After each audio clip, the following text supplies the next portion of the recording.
Waluya saa hii, hata saa hii Sifuna akienda State House watawacha mtu atakuja kunyongea Sifuna State House, sababu ni waoga. Na hao watu wenye wako nyuma ya Sifuna, hao watoto wenye wanasema sisi ndio Sifuna. Mimi nikishika saa hii Sifuna, mimi saa hii na nitembee na Sifuna, nitamfundisha mambo mengi, na baada ya miezi mbili ataonekana uongozi yake. Lakini hawa wenye wanapigia Sifuna kilele, ndugu yangu, wanalani Sifuna. Sisi ni sufuria. Sisi tunabarikingi mtu kupitia kwa ngozi, hatubarikingi mtu kupitia kwa leso. Unaona? Sasa hao Waluya inafaa wakae chini kwanza, wawache mila ambazo hazipatani na mila za watu wengine.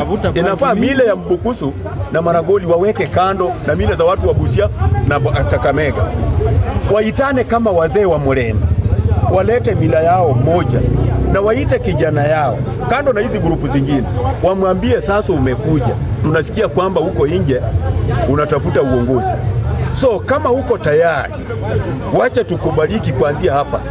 Unajua Mudavadi na Wetangula na Atwoli, hao ni wazee, wako mara ngapi? Mbili. Ni wazee wa mila ya Waluya na tena ni wazee kisiasa, so hakuna vile anaweza kuenda kwao na wakonivinzi. Aende tu atafute wale wazee wako mashinani. Mimi akitaji wazee wenye wako Vihiga nitamwambia, wenye wako Kakamega na wajua, sababu mimi ni mmoja na kaanga kwa mikutano za ndimi. Unaona? So wakati naongea hii kitu, Waluya wananitusi kwa mitandao na hawasaidii mtoto wao Sifuna. Waluya saa hii, hata saa hii Sifuna akienda State House watawacha mtu atakuja kunyongea Sifuna State House, sababu ni waoga. Unaona? Na mimi nikiamua kuingia na kiongozi wangu mwenye anatoka kwa Murembe, naingia na yeye direct. Lakini hii kilele ya kusema kwa mitandao ati sisi ndio Sifuna, na huyu mtoto ukienda ukiangalia status yake ni mtoto mwenye ako na miaka 16, hana kitambulisho. Lakini sasa mimi nimepiga siasa miaka zote, ndio maana naambia Sifuna, wale watu wanakaa na yeye ama wale watu wako karibu na yeye, unaona, inafaa wamwambie, ingia kwa ground, tafuta youth kutoka Western wenye wamechanuka. Mimi hii siasa naongea nilitoa kwa Raila.